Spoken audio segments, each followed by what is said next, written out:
Look, today we've got, as I mentioned, some amazing leaders in the out-of-home industry globally, and everybody is a DPAA member except for one that's married to one. So we let Ina in, and Suzanne has been a part of the family for a while, and she's now an official DPAA member, and she's been going to be a great speaker at our Canadian Summit this year. So Suzanne took me to a great Italian restaurant in Toronto, and that was a wonderful meal.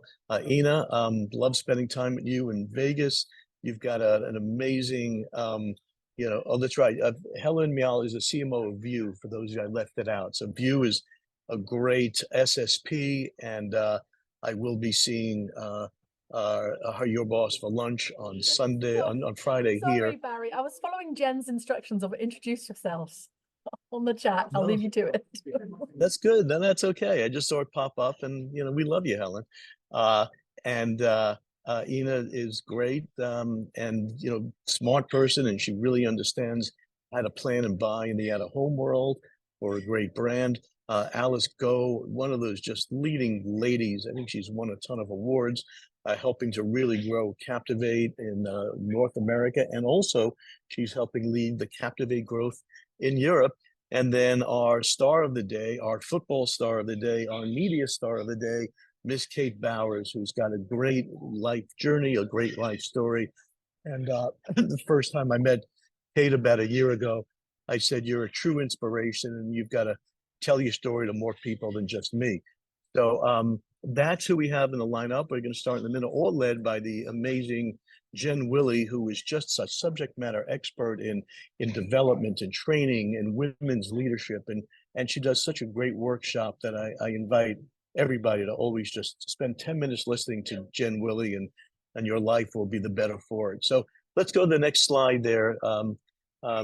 Mr. Blake Kelly, thank you. All right, so this is what we have tomorrow, and a lot of you on here, including Ali, will be joining us for our Breakfast with Ad Leaders. Nicole is running out of home here as Kinetic is kind of changed. So Group M out of home, she's the Chief Client Officer, leading a lot of the businesses, and really a terrific, once again, leader. Gail Noah runs the media for L'Oreal in the UK, and then Ed runs Pepsi. And then I'll be moderating, and that's please join us at the Sanderson for anybody in London. It's going to be a big day tomorrow. Actually, lots of great food, lots of great networking. We're going to get probably close to 150 people, I think, have registered. So please join us for that tomorrow morning, straight away, breakfast in London. Not as good as breakfast at Tiffany's, but it's breakfast at the Sanderson, which is good. Thank you, Mr. Kelly. Then we go on. Please join us and look at that new Vistar logo. Is there anybody from Vistar on here? If so, go into the chat. It's a beautiful logo. If you look, you can see the V in the middle. And if you attach the V to the two blocks on the right side and the left side, you get an M. So it's Vistar Media. It's a great digital, new, modern look. And I applaud Leslie Lee and Michael Provenzano for doing that. And Martine, coming to us from the London office, is going to take us through creative and AI that drives better out-of-home outcomes. So please register. I'm going to wait 5 seconds so you can just snap the QR code, bring your cameras up, take a look at the QR code. That's Blake's pet dinosaur in the middle. Blake Kelly has an array of random pets. 5, 4, 3, 2, 1. Okay, join us for that. And we have these every month, the Research, Retail, and Tech series. As many of you know, I'm passionate about retail media. It's a $120 billion media business, and that's before you even get in store, where we all on the call know how to put screens and hardware and software in store, so in places.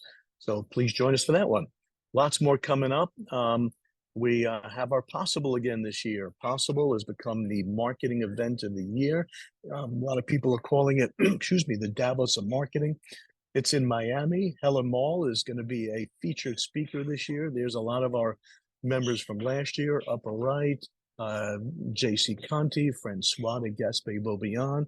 And look at the speakers this year. There's Helen from View, of course. And look, Lindsay Sheftick's going to be there, who I met last year there. We've had a great time since. Yamilet from Media Hub Latin America. Cheryl runs all global brand and strategy innovation.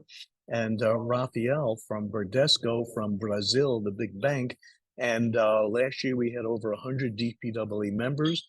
You can come as a member to our event for free. Yet also we get 25% off all levels of the passes for this event, and it's going to be fraught with CMOs, media leaders, brand leaders. Last year, our guest speaker was Elon Musk and Lindy Yaccarino, who interviewed him, but the real joke was who was interviewing who, because he hired her as CEO a few days later. So I'm going to count down once again. Please join us for information there. Join us in Miami.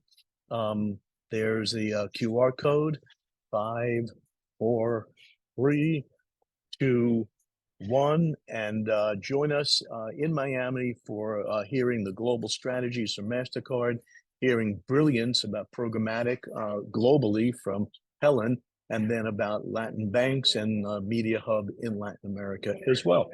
So that's more. We're doing a lot of stuff here. And then, of course, the big 500-person Toronto, Canada Summit is happening again this June. And Suzanne's going to speak, and we're going to have a lot of great speakers on that. And we're just so excited. It's always a big deal. We have got, boy, I know Ajay knows. And if you want to weigh in, Ajay, we got some great speakers this year you've already lined up, right, Ajay? We have. Nothing's published yet, but I can preview a bit for y'all. Suzanne from Apex is going to speak, as is Bettina from Hearts and Science. We've got the head of marketing from Landward Jagrover, head of marketing at Rogers, and a few other surprises you will know in about a week and a half. Fabulous. Ajay Durrani is the global executive producer of all events from Cannes Lions to Canada to Brazil to webinars as well, and just does an amazing job of that. So get ready to join us June 12th at the Scotiabank Theatre in Canada, Canada. So thank you for that. And then very exciting, we're putting together the DPEE Cannes Lion curated experience once again. Look at all those people having fun. There's Jonathan's LED trucks on the upper left, where we had the moving golden DPEE fluid logo going up and down the Croisette. And there's a lot of our members, Mike Schott from Volta, Mark Kidd from Captivate, Francois, and others. And there's some of our meetings with the CMO of Gallo, with the head of all global projections at Group M, Katie Scott Dawkins, an amazing lady. Christy Schlepp is on now. We spoke about you earlier, Christy. Christy enjoyed every minute of it, and I'm so sad that for the first year, she's not going to join us. What a shame. But Christy, I spoke about how you have really created a lot of women leaders at ODN, and big kudos to you for that. I mentioned that earlier. And these are the brands we met with last year, the CMO of Shell, the CMO of the Milk Board, heads of Dentsu, heads of T-Mobile marketing, head of marketing at Lenovo, CEO of Assembly, global head of branding and marketing at Microsoft. And then the great Lindsay Sheptick at Ring, who is a terrific marketer. If anybody needs any marketing support, a part-time marketer, or just to get your marketing on stead, contact us and we'll put you in touch with Lindsay, who is just amazing and a wonderful person. So we're going to have similar events this year. This is our 7th year building these curated trips. And in addition to meeting with marketing directors and each other, it is some fun. You know, there is a little bit of rosé, there's a little bit of the Côte d'Azur.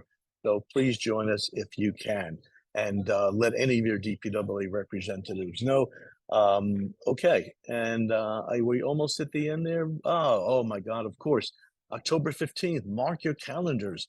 Mark them right now. October 15th in New York City, the largest one-day media marketing event of all events around the world is the DPEE event. And we have that from dawn to dusk. We end with cocktails, and we always have some live performances from Broadway. Last year, we had the CMO of McDonald's. We had the CMO of Pepsi. We had the lead buyers from Google. We had the head of global advertising from MasterCard. And once again, we're going to have more. this year. So join us, mark your calendars, October 15th in New York. And we're expecting again, close to or over 1,000 people this time, plus some Broadway entertainment, or we'll have Zach and Blake, do a duo. So now I'm going to turn it over to the amazing Jen Willie and a terrific cast here to help empower us. So Jen, how you feeling about today's lineup, Jen? I am so excited to learn from these incredible powerhouse women who we have participating on the panel. Of course, we're going to have some insights, ideas, and inspiration for all of you of what you can do to inspire inclusion, this year's International Women's Day theme. And I'm thrilled that Kate Bowers from Mass Media will be kicking us off, because Kate is the illustration of what resilience, strength, intelligence, and grace looks like. And Kate, I know Barry And said it, Jen, but before you go into, and I'm going to bug her out in a moment, but I just want to, we are not exclusive, and we like men to come to this too, because for too many years, as you've told me, Jen, that women were excluded from kind of men in the business place. So it's just so great to see Troy Kehoe here from Infillion, who did a great webinar last week. Infillion is a hot company. They have in Stadium, they've incorporated Media Math. Robert Fleshner is here. Of course, we talked about Ali Gibbs earlier, and also Mass Lambrasa, the mass of mass media. It's really a long way as Massimo, a great Italiano name. So, and I thought, and talking about great Italians, Lorenzo Papa, I saw here too, who runs sales at Captivate. So keep the folks on coming. Kevin Murray. We've also got Tim Waldron, who's here in London with me, is on this. So I'm going to turn over to you. I'm going to stop talking. Welcome to all the men and women that are helping to grow this industry around the world. thank you. Yes, I see so many allies in here, which is critical in order for us to start to shape what gender equity looks like around the world. And for all of us to learn from the experiences of others and how we can all be resilient. Again, I'm thrilled to turn it over to Kate to share a bit about your journey that we can all take away some insights from. So thank you, Kate, so much for being here. No worries, and thank you very much for having me. Afternoon, everyone. As Barry and Jen have mentioned, I'm Kate Bowers. I'm the COO of Mass Media Outdoor, and I'm also a professional deaf athlete. I've been toying with what to speak to you guys about, whether I talk more about mass media, my football journey, and I've decided to make myself a little bit vulnerable today. So I've never spoken about some of the things that I'm going to be mentioning here. So please bear with me if I need to take a moment. But I'm putting myself out there. So I've decided to talk more about like my football journey, because that also plays into my career and part of mass media as well. So I've always been into football, grew up with two older brothers who obviously we played football all the time, and they never let me win, typical older brothers. I trained with my brother's football team and always came up against the stigma of girls can't play football, girls are too weak, girls aren't skillful enough, and the standard stigma that tends to go around. And even in school, I was the only girl who actually did football for one of my GCSEs for PE. And there were times when doing that, you had to highlight what your weaknesses were. And obviously, again, when I play with girls, I was very much strong and quick. But when you transfer that over to boys, I had to say that I was weaker and I wasn't as quick as them. So it all kind of plays a part. But all I wanted to do growing up was play football, and I was set, I'm going to be a professional footballer. When kids are younger and you say, oh, what do you want to be when you grow up? Mine never deviated from a professional footballer. That was all I wanted, and that was my dream. But not just because of my love for football, but football's also been a sanctuary for me. When I play football, all I'm focused on is that ball at my feet and the game that I'm playing. And it gives my brain time to compartmentalize anything else that's going on in life, Some people go to the gym, some people socialise with friends, and mine's very much always been football. So I joined the girls team at the age of 12. It was Cheshire United ladies, and I went through the age ranks up until the first team, where I'm actually now captain. Cheshire has always been a very high level of football. Even though they don't have the funding, they've always played at a very good standard. We play against teams like Norwich City, Wimbledon, QPR. So it's a very good level of football.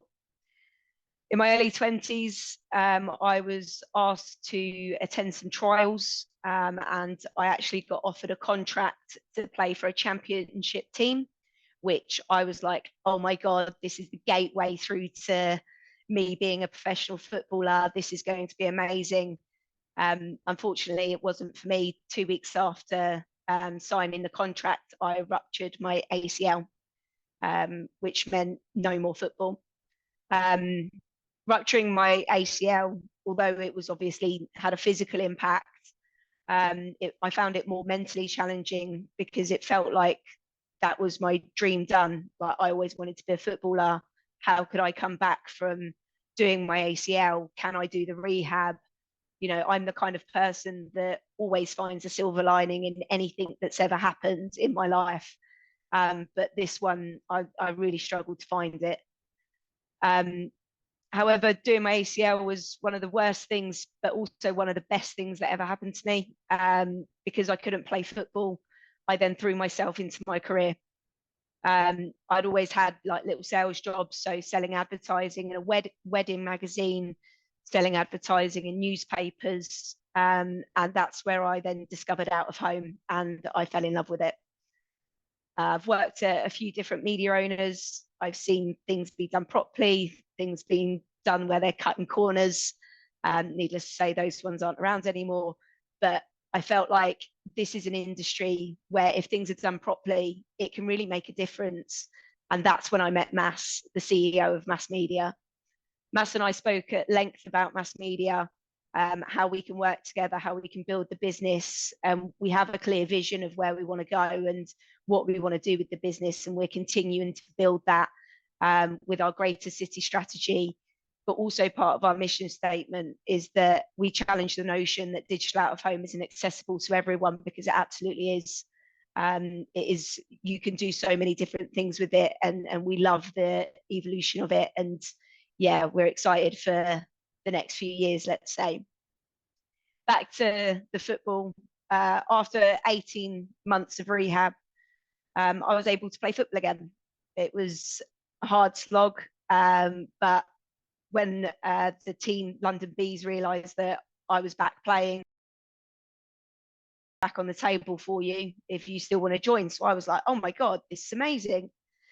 So went down and played a season for London Bees, and quickly realised that I'd lost my love for the game, because I'm no longer the player that I was. I wasn't as quick as I was. I couldn't do some of the twists and turns, and I've always been have a bit of creative flair about me, and it had gone. So I lost my love for the game. But then my football manager, Lisa, who I've known since I was like 10, she convinced me to come back to Cheshire and play there. However, since going back to Cheshire, I've had 7 operations on my right knee. I've had 1 operation on my left knee, and in 2020, I broke my pelvis in 12 places, all from playing football. But each time I had a setback, I felt like I came back stronger and stronger. And I was always like, I will play football. I love the game. I need it. But there was always something else that was lurking around the corner. In September 2021, I got an ear infection in my right ear, which then spread to my left ear.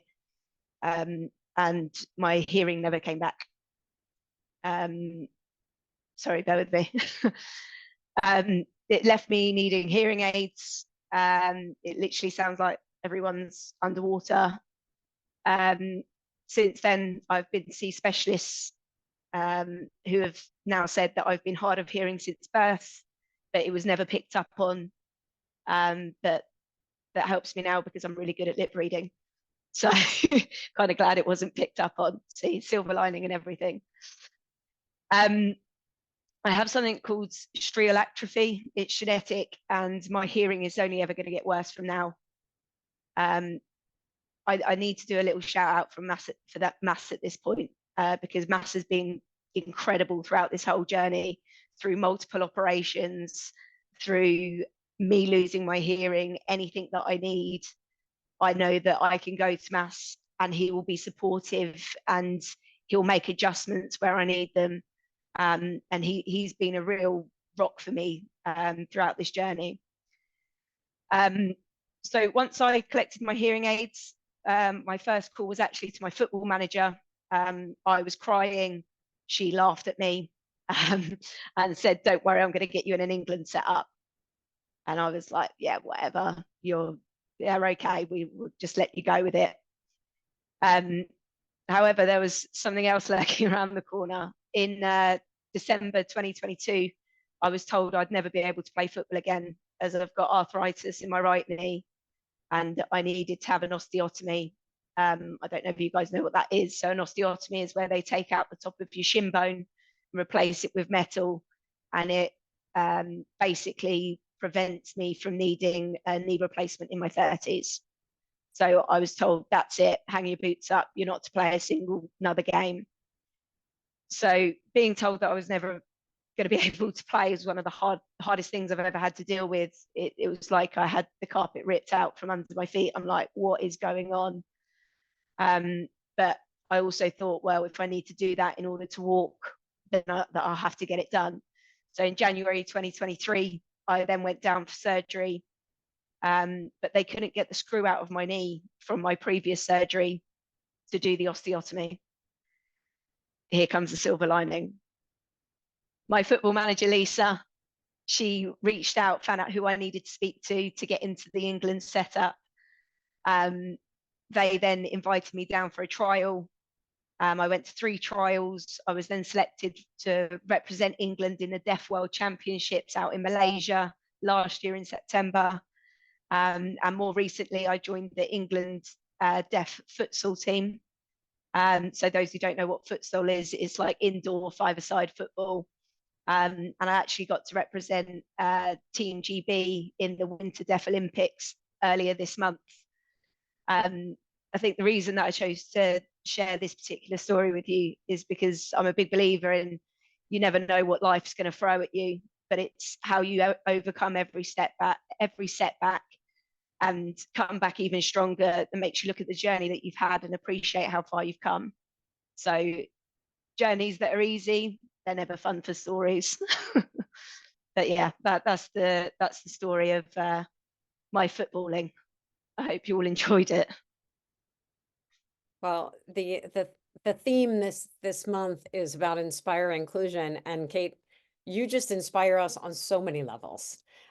It's not about inclusion, it's about resilience, it's about tenacity, it is about never giving up on yourself and reinventing yourself in ways that it's so critical for all of us, regardless of how we identify from a gender perspective, to be able to incorporate all of those attributes in our own life. And so thank you so much for your vulnerability and sharing your journey with us, because again, I think there's probably so many of us who are on here today who, you know, we may think that we're coming up against a barrier or that things may be difficult. And then you hear a story like yours, and it is such a reminder that it's not a barrier. It just may be a little bit of a speed bump or a little bit of a redirection along the path. So thank you for sharing that. We'll be hearing a lot more from Kate as we transition into the panel portion of what we'll be talking about today. But we wanted Jen, to... can I just mention something before you go on there? If you want to just throw back the screen, because I like to introduce a couple of people here. And Kate, a personal thank you, since, you know, when I first met, I was so impressed. And thank you for really having the courage to tell your story here. And that's, God, you've had a lot of things coming at you, and to tell that story among some people you know and people you don't know is just incredibly admirable, because you're providing true inspiration, not only on personal and life development, but on business. Michelle Obama has talked frequently in typifying your life. It's not how many times we get knocked down, but how we get up. And you are just incredible for that. I want to give a shout out, one of our favorites I failed to mention, Ian Dallimore, one of the great male leaders in this industry. Ian, just wave your hand up there from Baton Rouge, Louisiana, and Lamar has just been a terrific supporter of the whole industry and one of the really lovely, bright guys. And then Debbie Benediba, who is the chairman of the board of directors of this amazing We Do program. And Debbie, I'd like you to meet Qatar El Fihri, who's on this call. Qatar, if you could kind of put your face on for a moment, because she is from Morocco and Debbie's family is from Morocco. So you guys should exchange on this and get to know each other. And we just love connecting people at DPAA. So there's some more for you. Jen, back to you. Thanks. Sure, absolutely. Thanks for weighing in and giving some of those call outs to some of our favorite allies and advocates here. So going back to the theme of this month with Women's History Month and International Women's Day, the theme is about when we inspire others to understand and value women's inclusion, we forge a better world. And when women themselves are inspired to be included, just as Kate has shown us how she has inspired herself to be included time and time again, there's a sense of belonging, relevance, and empowerment. And there's three core principles to this month. It's about celebrating women's achievements, raising awareness about discrimination, and taking action to drive gender parity. And I'd like us to just take a moment to talk about celebrating women's achievements. And it's something that we can all weigh in on and something we can all share then. And so if you didn't already grab the link from the chat, what you can do here is, again, just grab your camera, open up the camera app, or grab your phone, hover over the QR code, or you can even open up a separate window and browser, type in menti.com and the code that you see on the screen here, 61600309. And let's just take a moment and all of us celebrate a woman who has helped you on your professional journey. And we're going to make this into a word cloud. So just put their first name and last name in the line that you have. It would be pretty amazing if there are some women that are in a larger font at the center, because that is how the word cloud works. If we have some duplicate entries that come in there, I'm going to stop sharing here and I'm going to give you a moment to really think about who's made a big impact in your career journey.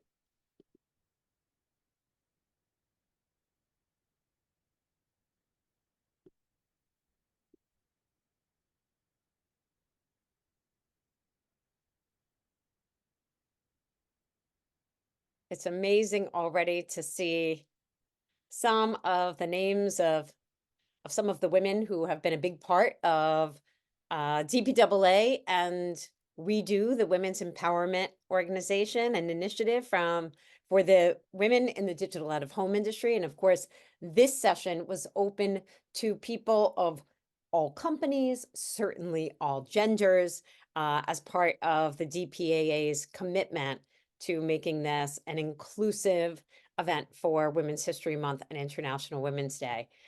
Certainly, Christy Schlepp, we got to give you a big shout out as you are right in the center here, along with everybody's mom.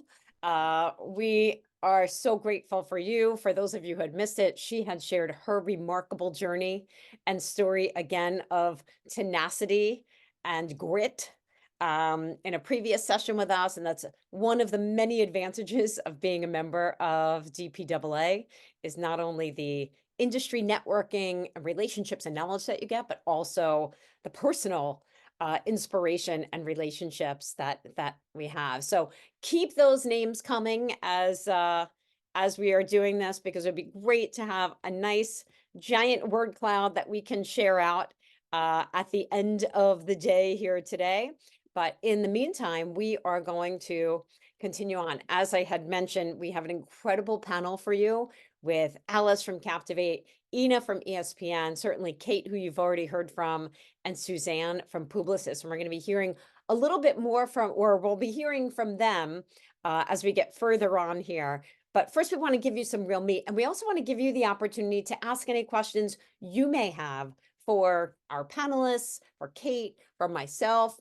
And so throughout Menti, there is a button there of Q&A. And at any point, you can go in, you can ask a question that you may have. And you can also take a look at the questions other people may have posed and give a thumbs up or vote up any questions that you want to make sure get answered. And that way, when we get to more of the Q&A portion, we'll be able to tackle those questions that really resonate for as many of you as possible.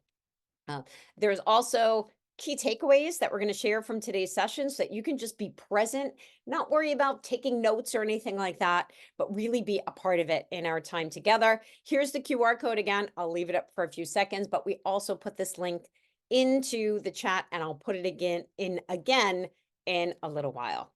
But right now, let's focus on what it means to inspire inclusion in others and yourself. So first off, I'm really going to focus a bit for those of you who are allies, who are leaders, or who are human beings. We're going to talk a little bit about what it means to inspire women to be included and how you can be a shero or a hero, depending upon how you identify, and why it's so critical that we have everybody involved in the process. And that's because research shows that when men are actively involved in gender diversity efforts, 96% of those organizations report progress on this front, according to BCG. But when they're not, only 30% of companies are seeing progress in closing the gender equity gap. And I'm actually curious, for all of you who are on here right now, we are going to ask the question of whether or not your company has a women's employee resource group. And if so, are you a part of it? So many organizations call these different things. It could be a women's business resource group. It could be a diversity alliance network, a diversity network, a networking group. But it's generally going to be focused on different vectors of diversity. And so tell us right now, because this is one of those areas that there's a huge opportunity for organizations to make a big difference by making this something that is prioritized within their organization. So we're seeing more and more of you are weighing in right now. For those of you, it looks like most of your companies don't have a women's employee resource group. For those of you who do, that's great. We'll be getting, and for those of you who do and who participate in it, I want you to think about what really has been most valuable for you. What do you get out of participating in a women's employee resource group or resource group, regardless of what the name is? And I also want for all of you who aren't women or who don't identify as women to think about whether or not you've participated or even helped to lead the charge around an effort like this. And if so, why not? Because that's something we all could and should be getting involved in, because it's so critical that we're all playing the role of allies. So with that, I'm going to ask if you've participated in any type of women's employee resource group in the past. Tell us, what have you found most valuable? And would love to get your answers. Keep those coming in so we can share that out as we talk a little bit about, for those of you, as it seemed like the majority of you do not have an employee resource group within your organization. Let's talk about what are some of the things that all of us could and should be doing to start building these or leveling them up within our organizations.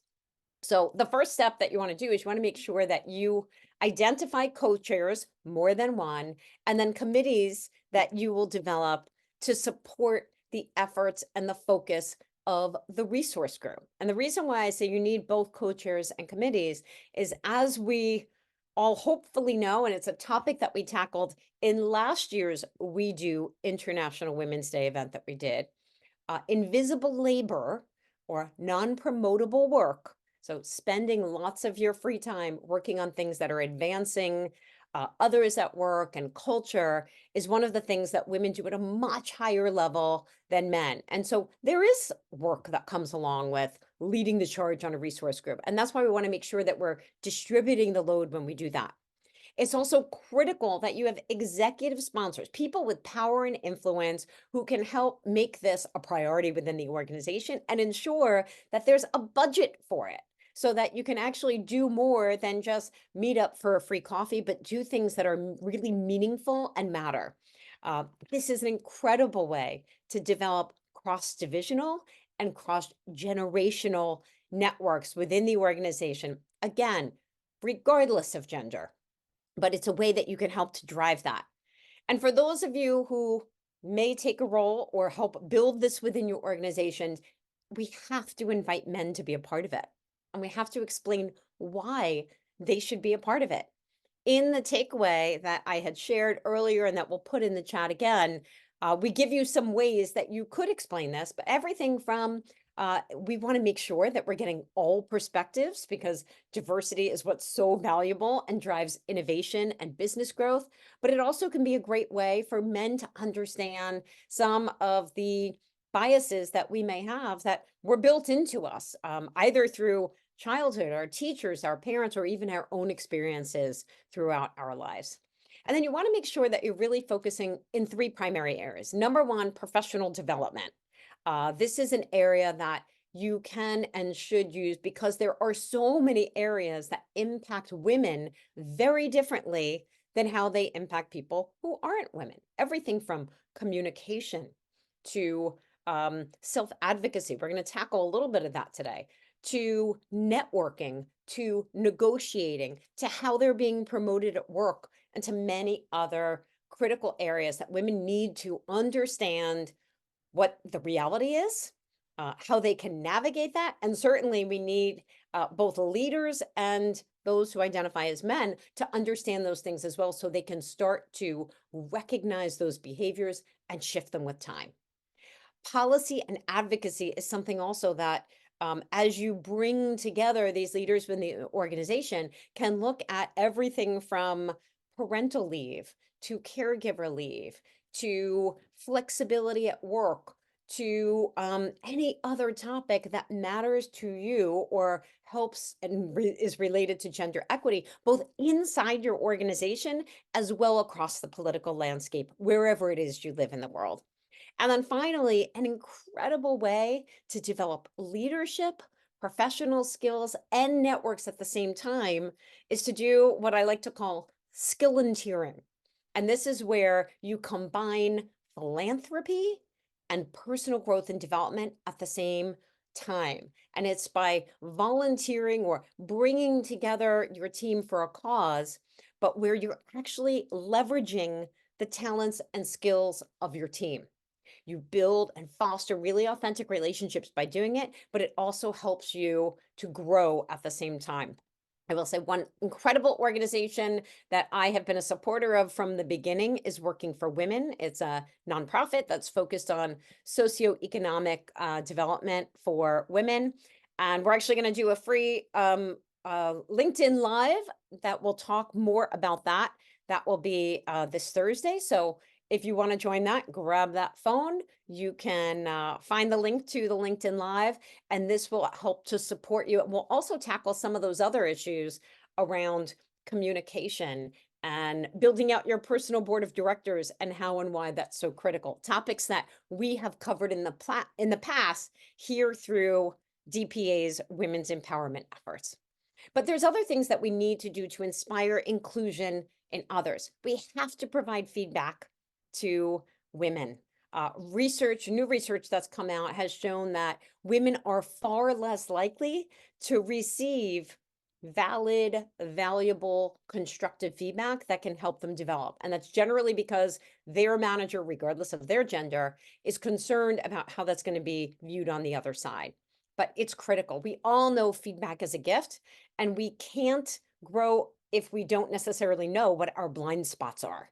And so please make that commitment to yourself. Ask yourself the question, have you been giving feedback the same to those people who work with you who are men versus women?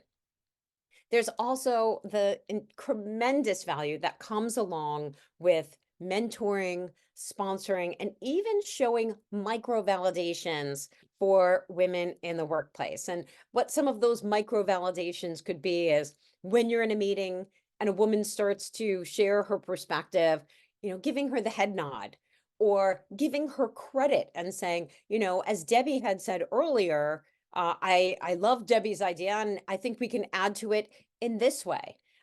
It's making sure that you're not taking credit for any of the events that they're doing. It's calling on them if they're not speaking up in a meeting because perhaps they haven't been given the airtime or the floor to do it. And very importantly, it's if and when she's interrupted in a meeting to say, hey, Bob, hold that thought.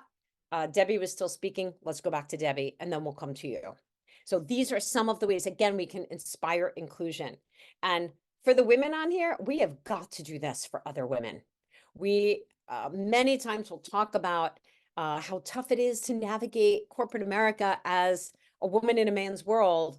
But I think many of us, and give me in the chat right now, I'm curious, give me in the chat if you've ever had the experience where it was a woman who actually made you feel excluded or held you down or didn't offer to mentor you or didn't give you those micro validations in the meeting. I know for me, it's definitely happened time and time again. And so we need to make that commitment to start to change that path and supporting each other and lifting each other up and empowering each other and giving each other credit and saying their names when they're not in the room. And we also really need to do this for all. The word allies has all in it. And I think it's so critical. If we want, as women, want men to be allies for us, we need to start thinking about how are we allies for others. So we talked a little bit about if your company has an employee resource group designed for women, or if you're going to go build one, you can reach out to me. I'll help you with that. But also, if your company does have any of those things, how are you stepping up as an ally for the LGBTQ plus community? How are you standing up for people who don't look like you from a racial or ethnic perspective? How are you standing up for those people with disabilities who may not be able to stand up for themselves? So let's start thinking about what is one way, one group that's been marginalized or underrepresented in some way that we can start standing up for together. And so really think about that and make that commitment to yourself. Make that promise, because then you can manifest it and start taking steps to make it happen. And finally, what we all need to do to inspire inclusion is challenge those limiting beliefs that many of us as women have, because we were raised, sadly, with the stories of what we can't do. I mean, we heard it from Kate. Girls can't play football. Girls certainly can't play football professionally. And for those of us who aren't necessarily athletes, we still hear it all the time. Maybe it's coming or came from our parents or teachers or friends or spouses or partners or whoever it may be. And even though we now realize we can do many of those things, we may tell ourselves what are called limiting beliefs or stories of why we can't. And generally, those stories are not based on facts or data.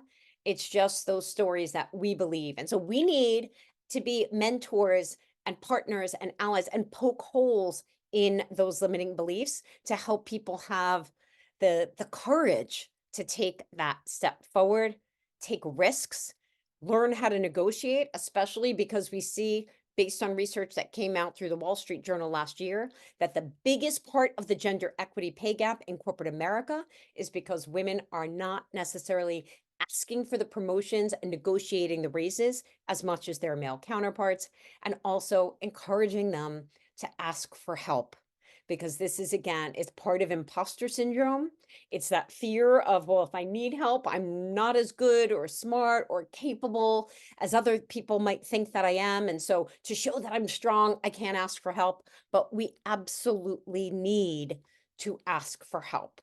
And so we're going to have our panel start to weigh in here. But while I'm getting set up with that, tell us, where could you use some help as it relates to your professional growth? And not only is this something, again, the beauty of Menti is it's all completely anonymous. And we'll share out also some of those great things that those of you who have been in the employee resource groups, what you've learned from their experiences, validating your feelings, training and development. But tell us now, where could you use help to advance professionally?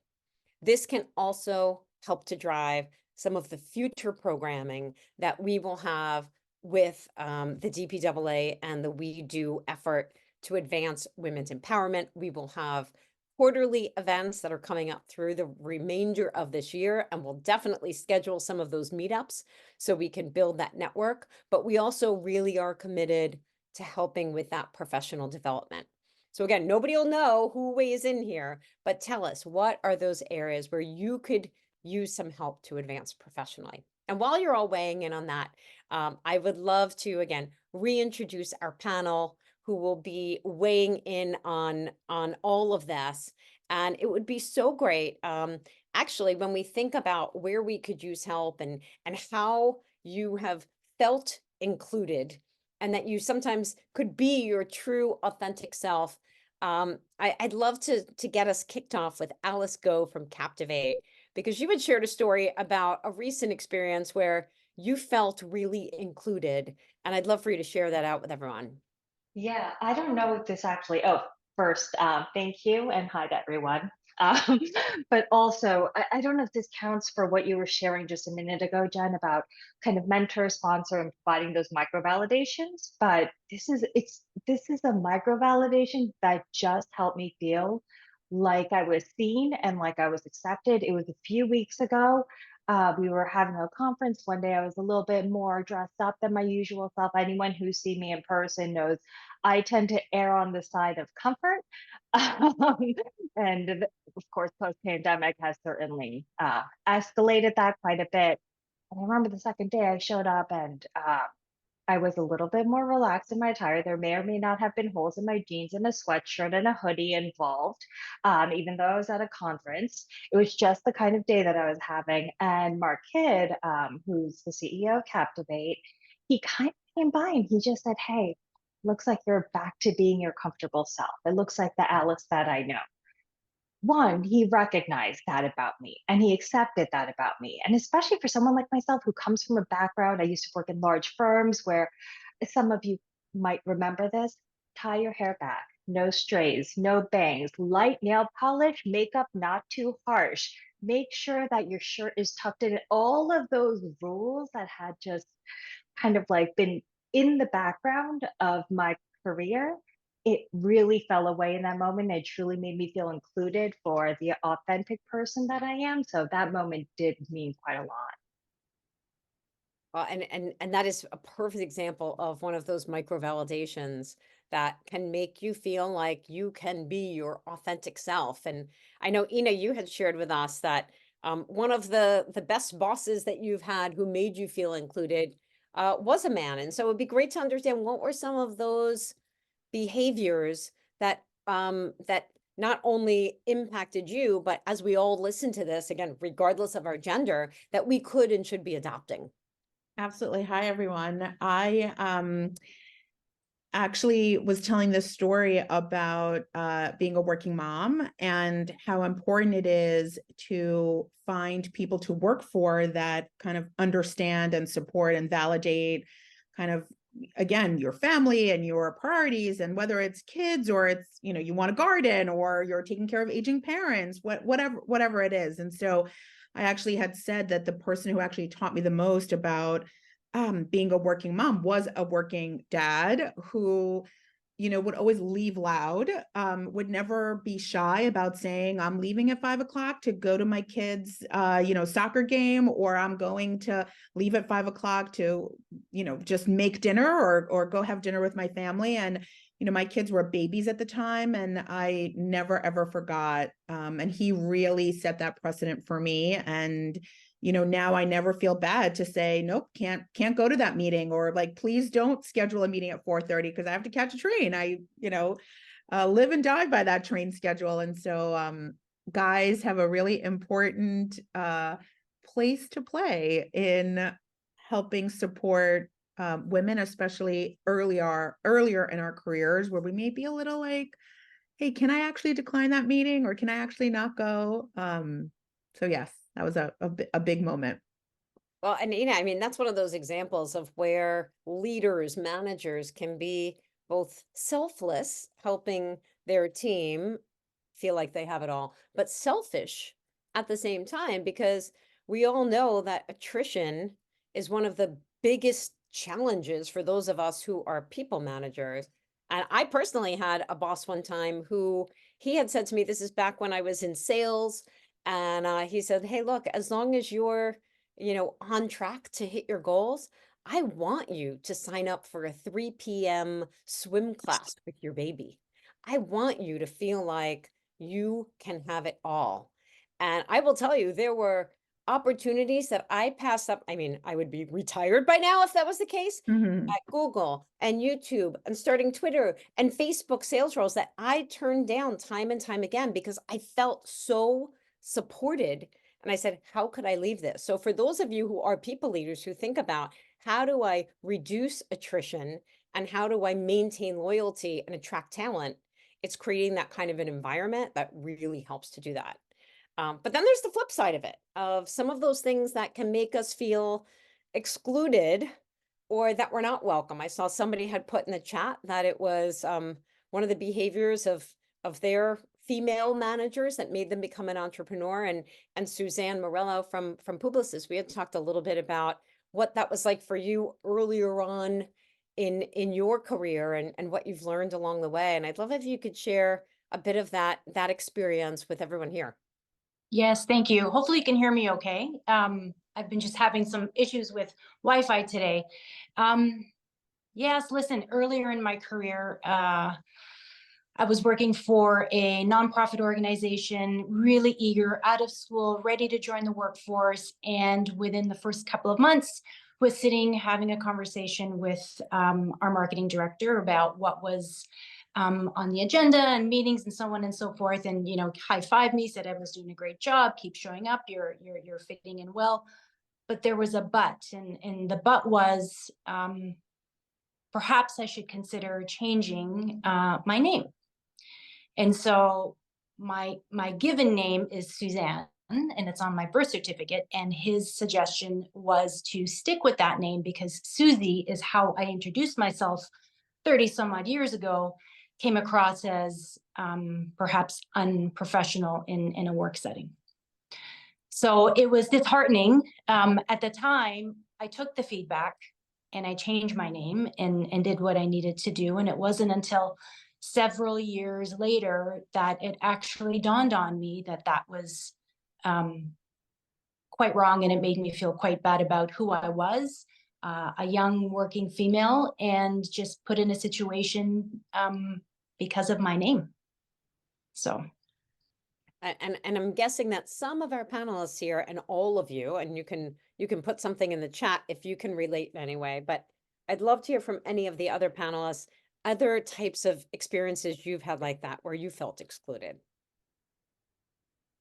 Alice, is there something you wanted to share? Yep, sorry about that. I think as somebody who is kind of, I feel like I'm generally battling both my gender, well, I said both, I'm going to name 3: gender, age, my the fact that I'm not, a typical white person or whatever the case might be.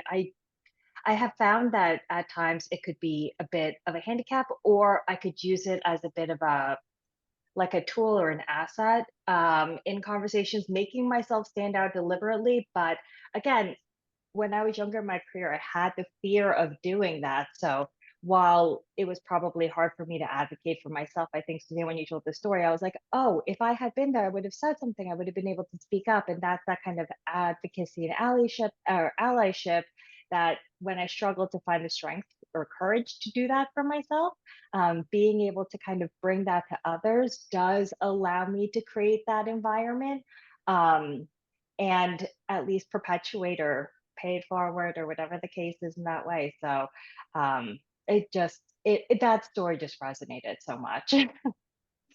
Yeah, and I'd encourage all of you to think about where you feel like you have, as Alice said, perhaps the handicap that hurts you in some way. How can you flip it?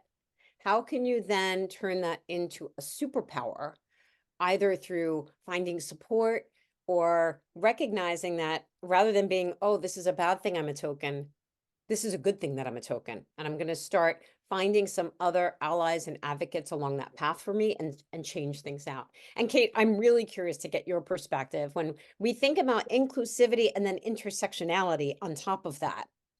What suggestions do you have for everyone here to think about what they should be looking for, either when they join an organization or certainly what they could or should be doing when they're part of one? To be honest, I think the main thing that people need to be open with is just communication. If if a young person is joining a company, make sure that there's an open forum where they can communicate what they need, or something that they might be struggling with. So if the communication is pretty open, rather than saying, oh, you need to do this, okay, these are areas for development, let's work on them together. And I think when it comes to things like that, that makes it more inclusive for everyone. I feel like, in terms of diversity, I've been left out of things because I'm a lesbian. I've had, we were talking about it earlier about, people being excluded. And I was, when an ex-boss found out that, I was a lesbian, I was kept at arm's length. I was then not around for events. I wasn't invited and things like that. But I think just having that open forum where you can talk about everything and everyone can, get involved and make it more inclusive for everyone, I think that's really important. So it always comes down to communication is the key for me. Absolutely. And it's communication on so many levels. And as we were just talking about, communication of where you need help. We all need to get more comfortable with recognizing that nobody's perfect. And certainly for those of us who need accommodations, I also wear these sexy hearing aids. For any of you who can't see, I know you're jealous that you don't have these bionic ears like I do. But even though it can feel uncomfortable sometimes, we need to be able to ask for help. For those of you who have been weighing in through Menti, we see that some of those areas where you need help is in building your network, understanding how to not let imposter syndrome get in the way, having confidence to expose those weaknesses, feeling comfortable, not apologizing, and identifying what the next step in your career looks like. And keep those answers coming in, because again, it can help to define what we're going to focus on. But I do want to focus on one other aspect of inspiring inclusion, and that is really focus on inspiring yourself to be included so that you can be your own hero and better advocate for yourself and represent your views, your interests, and what you need. So you can also weigh in one more time in Menti. I would love to see how many of you feel comfortable advocating for yourself and for your ideas. So tell us, are you somebody who's like, yep, I've got this down? Are you somebody who's like, I could use a little bit of help with that? Or are you like, please, I'd rather get a root canal than have to be assertive or advocate for something that I want that I know might conflict with what the group wants, or it may be advocating by asking for a promotion or asking for a raise or advocating for your team or advocating for a bigger budget, advocating for a bigger deal for those of you who are in sales roles.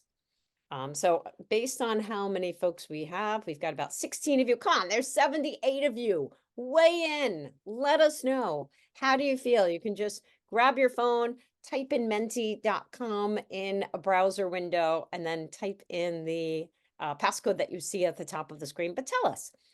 Certainly, as we see here, it looks like most of us could use a little bit of help. Actually, we are going to give you a little bit of that help before we go back to the panel here.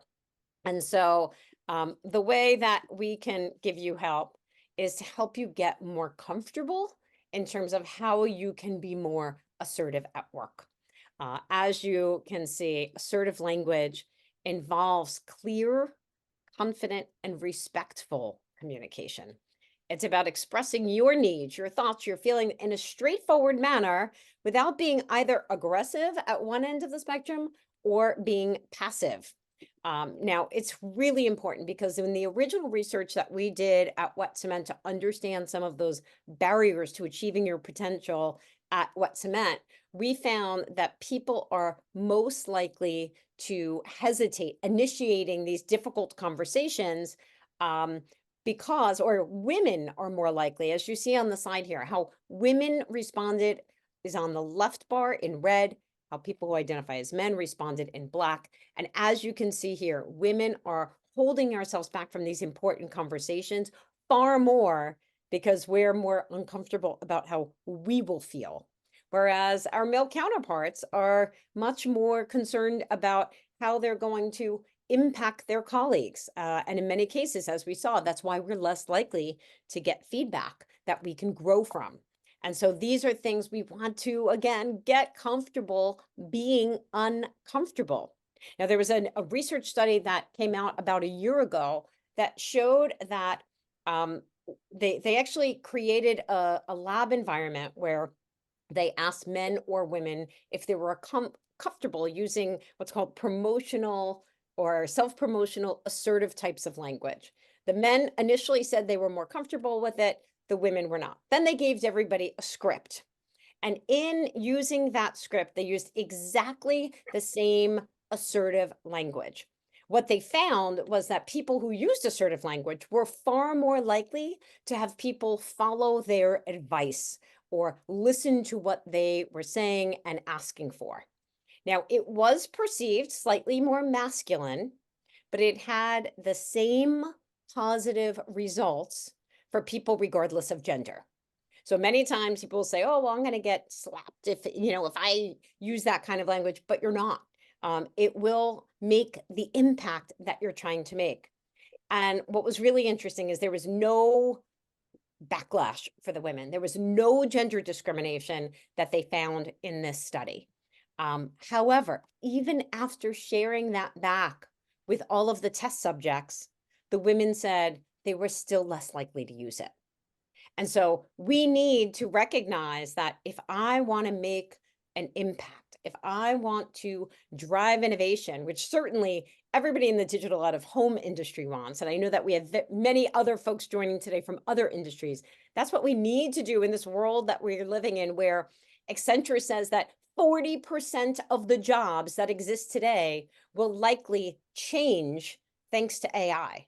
So we need to learn, how do we adapt? How do we change with time? And so I'm also curious again, what types of assertive communication do all of you feel that you could use more help with? This is one of those topics that we can cover in a future session, but we really need to understand where you could use that help and support. So weigh in for this. And as you're doing that for a moment, again, weigh in.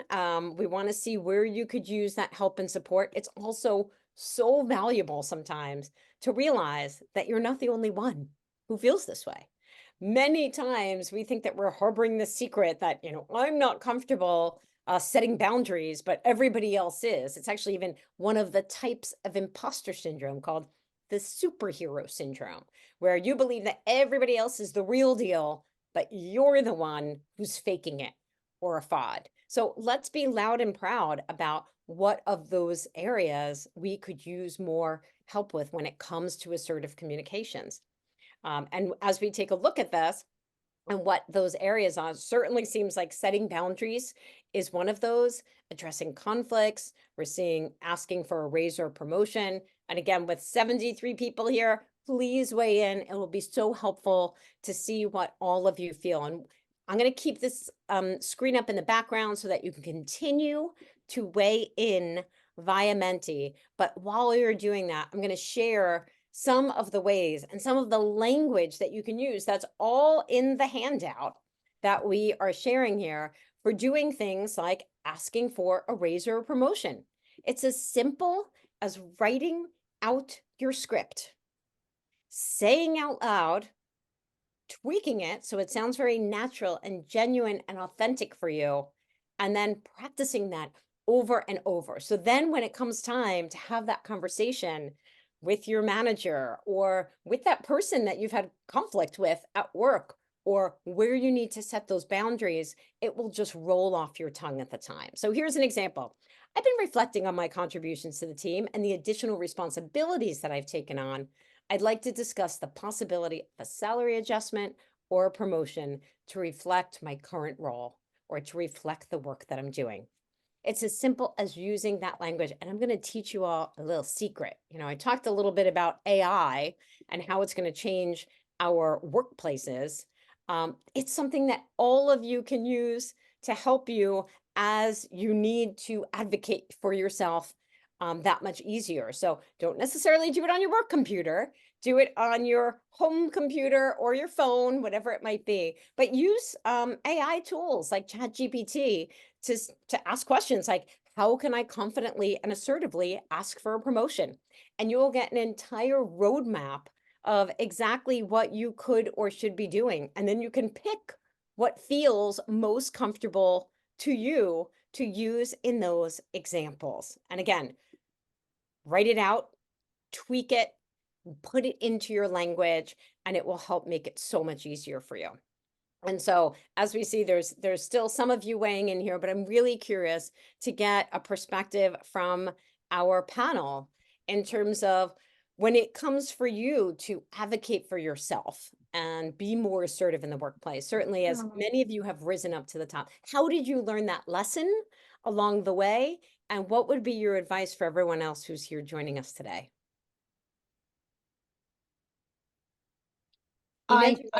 Yeah, Suzanne. I can go for sure. I'll be 100% honest. Self-advocacy is something that I still struggle with a little bit even to this day. It's a cross section between the team effort that's gone into the success of a campaign, a piece of business, or whatever it might be, versus the individual contribution by the leader, be it myself. I think that over the years, I have learned to be open and forthcoming and encouraged ideas and documentation and tied it into goals and priorities for the business that makes sense. So it's not just arbitrary and it's about me. It's tied into where I see the success of the business and the team behind it that's going to make it shine. So it's, as I said, it's something I still do struggle a little bit with today, but it's certainly come a long way. And without putting yourself in that uncomfortable position, you'll never know. You won't have learned from the process and walked away with the tools and the experiences that will just set you up for success with the next conversation you're going to have.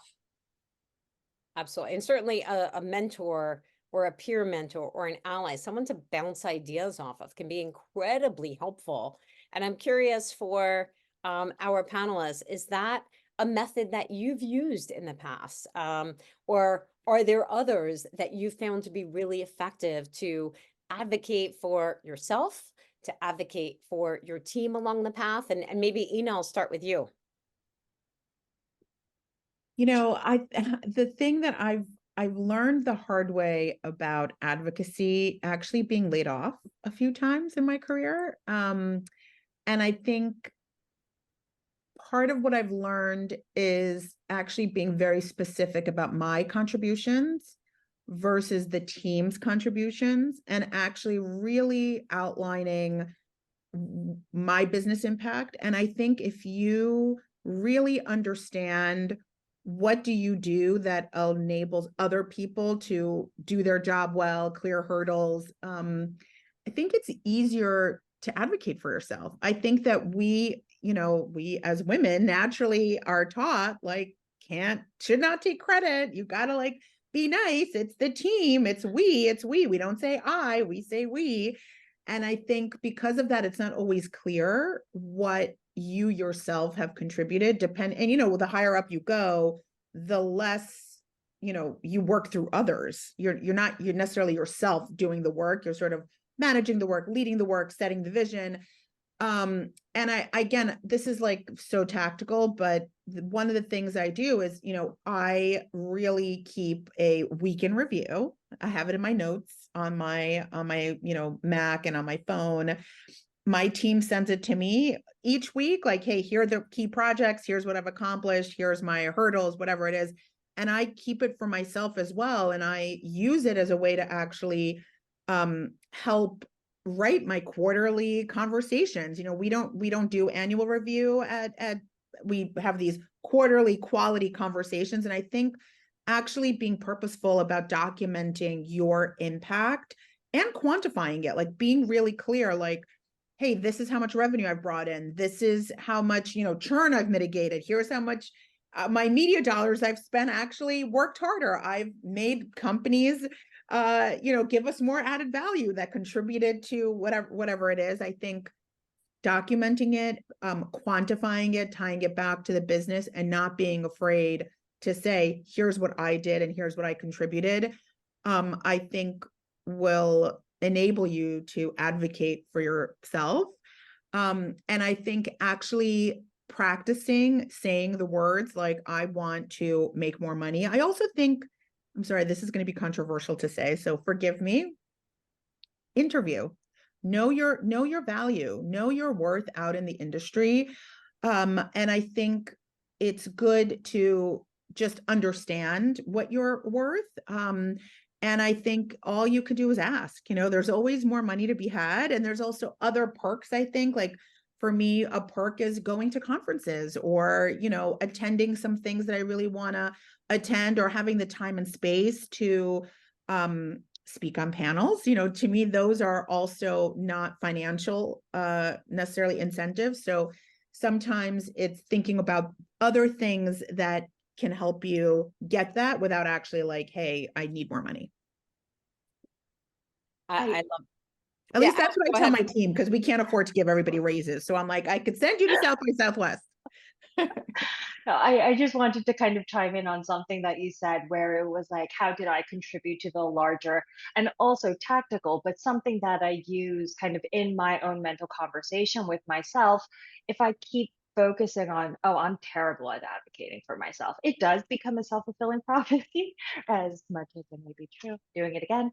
So what I try to do is focus on others, right? So as I'm entering a conversation where I know I have to have that type of ammo, what I ask myself is, who was successful around me? What was successful around me? And then how did I help that? What was my role in that? So you're getting to the same answer. I just nuance the way that I arrive there to see how I fit into this larger team effort.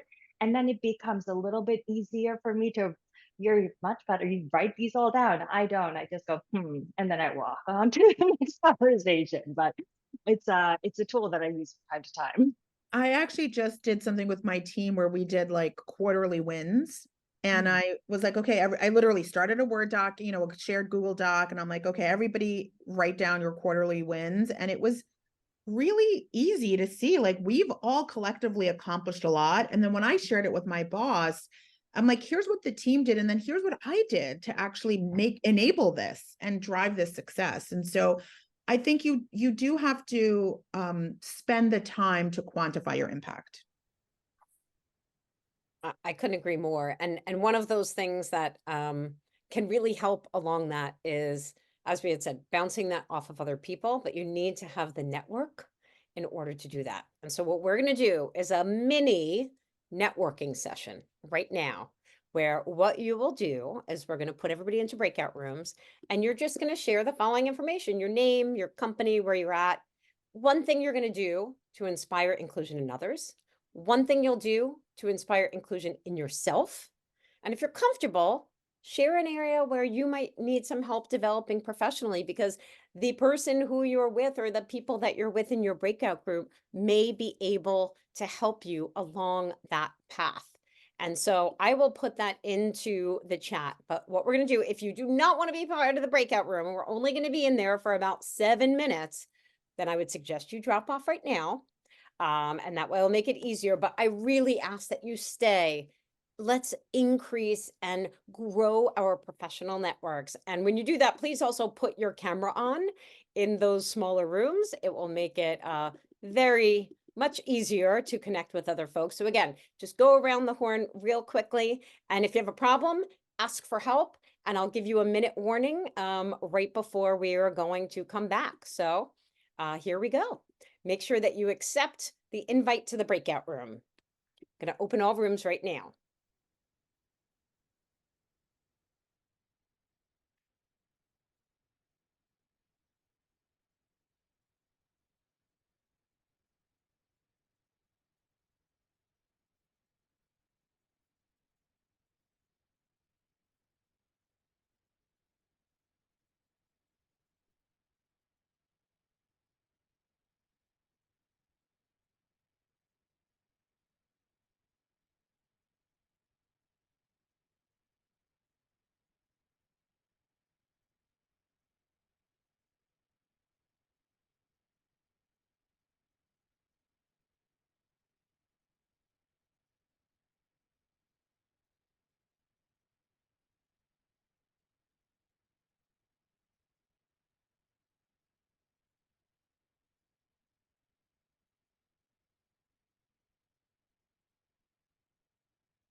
Welcome back to those of you who are here, Ajay and Lena. It's great to see you both.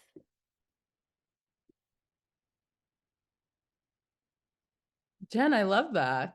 That was a great addition. Wonderful. Good. I'm so glad. Hopefully, you made a connection that will be helpful for you. I did. That was fun. Hopefully, was it like a lot to pre-breakout everyone or pretty straightforward? What was that? Was it hard to pre-breakout everyone or? Nope. I'll explain it to you at another time, and welcome back everyone, because we have 2 minutes left over. I hope all of you made at least one valuable connection. And again, if you can put your LinkedIn into the chat, you can send it directly to that person. You can put it in the main chat. You can chat directly to someone who you connected with your email address, if that's easier. And because when we say something and we write it down, it imprints it differently into our brains. So as we wrap up here, I would love to hear from all of you. What is that one thing that you will do to inspire inclusion? And perhaps some of you had gotten some ideas from the breakout rooms that you were in, and you might be doing things in a different way. But as you think about that and share that out, again, I want to give a huge thank you to our inspiring panelists, Ina Kern from ESPN, Suzanne Morello from Publicis, leading the charge up in Canada, Kate Bowers from Mass Media UK, and Alice Go from Captivate. Also, again, a tremendous thank you to Barry Fry and Ajay and Blake, the whole team at the DPAA for all of their work to support and empower women. And most importantly, I want to give thanks to each and every one of you for carving out time from your very busy schedules to focus on inspiring inclusion in yourself and in others.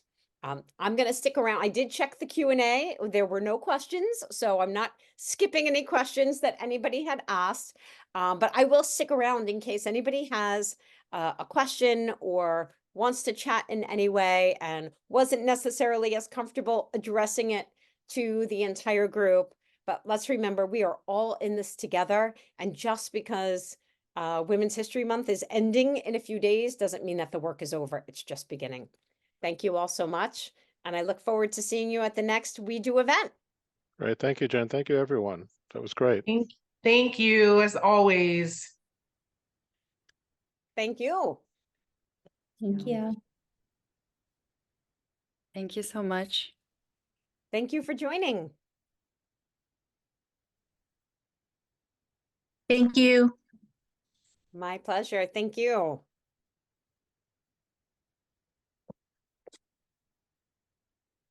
Thank you. Take care. Thank you. Same to you. Oh, Jenny, you are on mute.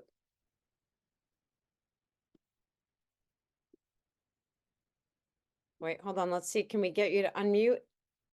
Yeah, my phone was frozen, so I'm just trying to log out. But thank you, Jennifer.